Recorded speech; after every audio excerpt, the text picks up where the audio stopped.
starting our day 71 of the Magic City. And we're going to be driving first past Bancroft Elementary before we head to Spring Lake.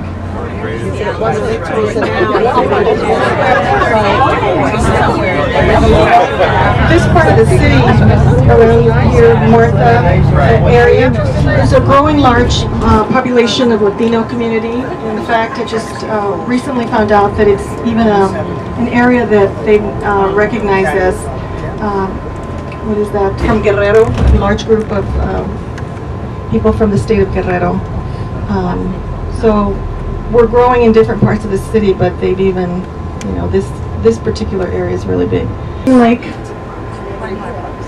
here on your right, and we'll be stopping here for a brief time. We'll go in, and I see the children greeting us. They're here to greet us. That's so beautiful. That's so Susan. But I have to tell you, as the principal of this school, I've lived here all my life in South Omaha, and before Spring Lake Magnet was built in 1975, I actually lived in a house on the property of Spring Lake. And so I have never lived past 24th Street, and I live 2 minutes from here on 16th Street. And so Spring Lake, South Omaha is very near and dear to my heart. So when I came back to New York, I realized that my heart and my empathy is with other second language learners that are coming to the United States and are trying to learn English as their second language, even though they may not have the college education or they may not have the economic resources. And how can we help those members of our community learn English, maintain their home culture, and actually be bilingual, biliterate participants in our society? And so that's part of what drives my passion and why I feel like I have the dream job in Omaha, Nebraska. So what we did, or what has been done in our district, is we have this program called Making Invisible History Visible, which tries to bring the lesser known components of minority history that are local here in Omaha, and bring those to the forefront. So the things that are invisible throughout the history books, we try to make visible through research. Last summer, we had the opportunity to actually change the program to shift it to South O, as opposed to focusing on North Omaha, and talk about the rich and diverse culture that is South Omaha. So in looking at that, we initially were going to try to focus in primarily on Latino history. But you can't just focus in on Latino history when you're talking about the diversity of South Omaha, with the richness that you have with the Czech and the Polish and the German ancestry of the individuals who migrated here over those early late 1800s, early 1900s, and the fingerprint that they have on the culture of South O. You have to acknowledge that. So for those of you who do know or don't know, May 10th in Mexico is Mother's Day. Okay? And our kids know that because many of them were busy making their little gifts for their moms. You know, we celebrate it on Sunday in the United States, but every May 10th in Mexico is Mother's Day. So we have purchased a flower for all the moms here, and if you're not a mom, we're going to ask that if we have some flowers that are extra, if you could take it and give it to a mom. Because our moms are very, very special. So, Josue, can you go and give them to the moms here? One per mom. First, he's got to start with his own mom. That's good. On your right side there is Collin Field, home of the Packers, the defending soccer champions. To your right is the American GI Forum, is a veterans organization, but it was started back after World War II when a Mexican veteran was not allowed, or a Mexican soldier had been killed, was not allowed to be buried in his hometown because they weren't allowed at that time. So this is the GI Forum, and you can see the mural there depicts all services. It's better than Yeah. Well, we have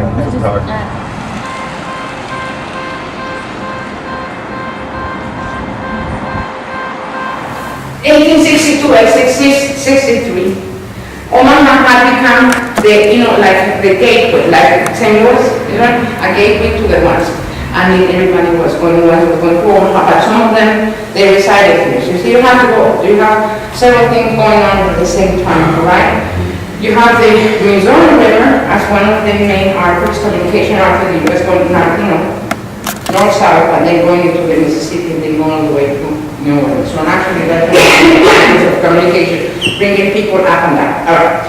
Then the other thing is the railroads, bringing a great number of immigrants into the region, but mainly they were Mexicans who were working, and the Chinese. All right, those are the ones who were from up here. All right. Then the Trail West. So Omaha becomes, like I said, a gateway, because it became outfitting post.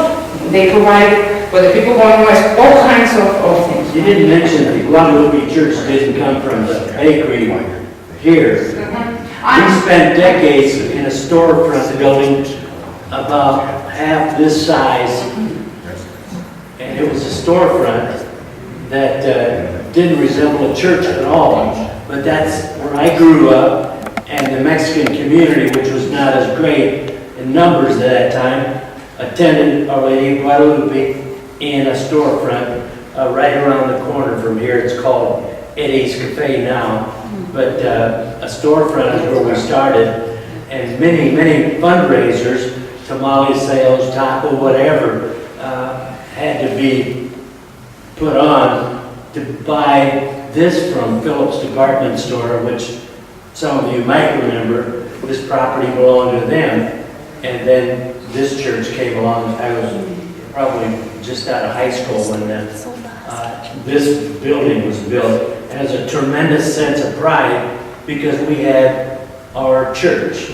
So that the importance of Our Lady of Guadalupe for all of, not just Mexico, but really all of Latin America. It is one of the pilgrimage sites. Like people go make a pilgrimage to Rome or to Fatima.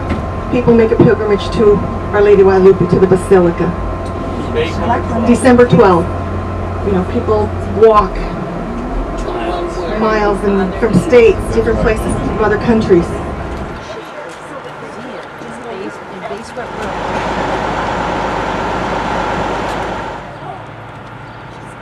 But I feel like, South Omaha is for me my foundation. I live in Bellevue, which in my opinion is an extension of South Omaha. But I still am connected to the Latino Center of the Midlands. I serve on the board of directors, and I am now, this is my second term on the board of directors. And I was asked to help hire the new executive director. That was about 3 years ago or so, and I said, sure, I'll come on the board and help perhaps 6 months, a year, and it's now 3 years later and I'm still on the board, because I'm very passionate about that. But it is a first step, I think, in many of the families in the area. I think higher education is still something that is a bit of a mystery for our families, our Latino families and other minority groups. So we are trying to be very responsive, to be out in the community wherever possible, very visible. So that's important to us. And over to you can see to our right, far right, that tall building, that is the Livestock Exchange Building. This is actually the first site where the museum opened in 1993. On the first floor, there was a bank and a beauty shop and a barber shop, and you could come and do all kinds of, take care of business there at the building, in addition to all the trading and buying of livestock that took place. And even in 93, there was a very small scale of live animals that were still housed around the building. In fact, we occupied now it's the first floor is the entry level, so we were on that corner, the northeast corner. We had 4,000 square feet, and we actually, there were pens right around there. You could hear the animals sometimes, so it was quiet in the gallery. Wow.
classes on campus to predominantly white kids.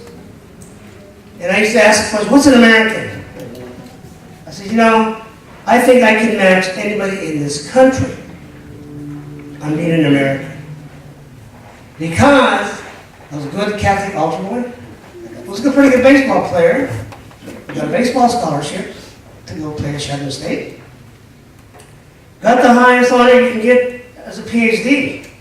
Went to Vietnam and got a Purple Heart. Had 7 children, and I even have a daughter born on the 4th of July. What more is an American made of than me? And yet, I can go across the street to Walgreens, dress down a little bit, code 4, code 4. The manager comes in, can I see 2 IDs? And I'm over here stuttering, I said, but you didn't ask her. Why are you asking me? Well, because you don't look like a doctor. Really. The harsh realities of no matter how much progress we have made, the realities of what I go through, and what many of us will continue to go through all the isms. That's just the dark side of humanity. You know, and I asked this in class, what is it that Latinos have in common? What is it that Hispanics have in common? And everybody says, oh, it's the language, it's the language. And I always say, yeah, because we all speak English, right? And they go, no, it's not the language. Oh, it's the religion, it's not the religion. It's this idea, going back to what Mari's saying with discrimination, it's this idea that we're not citizens. And then the other area where we continue to focus on education is working with our young people.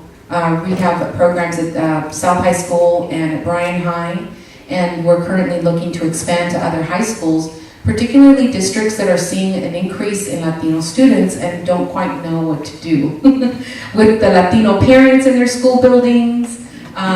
So we continue to be really actively engaged, and in the last few years we've really been focused on strengthening our programming and our service delivery in that area as well. So I started the university, and I wanted to be a teacher and a coach so bad I could taste it.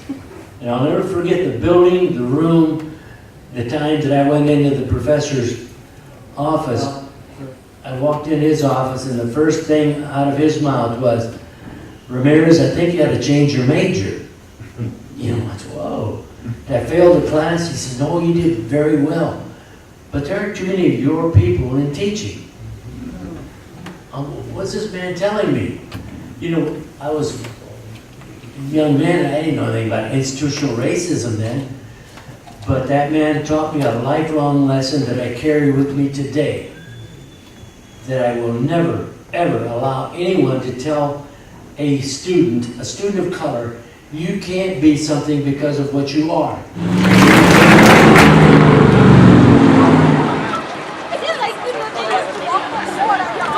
I know the different business. We're walking the plaza where the La Raza, our people gather. So a lot of times when there's some political or this is where the festivities a lot of times take place. This is one of the few parking lots that we have actually within walking area. So this is pretty much a gathering space, a gathering place. And all the pointed. How old are these? 1890 is that building. This whole 3-4 blocks, there are about 32 buildings that make up the historic section. They're historical buildings designated by the National Register of Historic Places. This building we're going to stop just briefly, but take a look at the architecture up above. 1923 building known as the Roseland Theater. Yeah. But look at the wonderful reliefs that are there. Almost some of them are a little bit needing restoration, but they're fantastic classical reliefs that are there. We don't usually look up.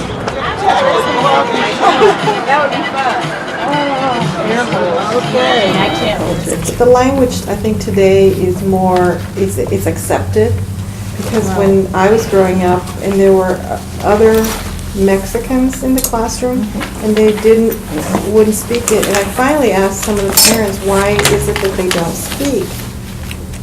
Part of it was they wanted their children they wanted them to only learn English so they wouldn't have a problem. growing up because they weren't allowed to be speaking their language in public. Now it's different. It's changed, so now it's okay to learn it. Many of them have gone back to school to learn the language that they could have been learning. Saying that this really instilled in me how important language is. Because, you know, when, as a white person growing up in Polish, I mean, it was the same thing. They didn't speak it to us. They didn't speak the language to us. And that my job as an educator is to help children see, please don't give up your language. You know, my mom said, you know, you're not going to grow up to be called a dumb little bohunk. You're going to speak English. You know, so we just lost. There were a lot of us, Polish, German, Czech, we all lost our languages, and I don't want that to happen to future generations. I don't want that to happen. My wife emailed me about this and asked me if I wanted to do it. And I was like, we're going to South Omaha. I'm born and raised, went to school in South Omaha. Why do I need to go to South Omaha? Never been out. Never been out. It's like, what are they going to show me that I don't know? And then today, it just like opened my eyes. You know, I work at Mars, so you know we're like 80% Latino, and there's so much that I don't even know about the kids that I teach every day. So I think the aspect of learning, hearing the stories, going to all these different places that I run by I have a run that I go through South Omaha, you know, because I'm a PE teacher, we need to be exercising. I run by these buildings, I didn't know anything about them. So I was telling them that bringing to my curriculum, you know, we have a week at Mars that we do exploratory. I think I'll take my students to these buildings now that I know something about. Well, another similarity that I found today about the immersion of place between South Omaha and the American Indian and the African American is how society perceives them. And for me, it's a really big deal for me because I work with students who struggle with being confident. This is something that I wrote. It says, how you call yourself and how you treat yourself is what matters. It's not how society calls you or tells who you are. When the curriculum narrative team got together, and we started planning what these immersions would look like. And all we can do is plan what we think they'll look like, but they take on a life and energy of their own. And each one has had its own distinctiveness. And the idea is that the inspiration from doing this will further inspire the teachers to move forward in bringing this kind of experience, these narratives into their work.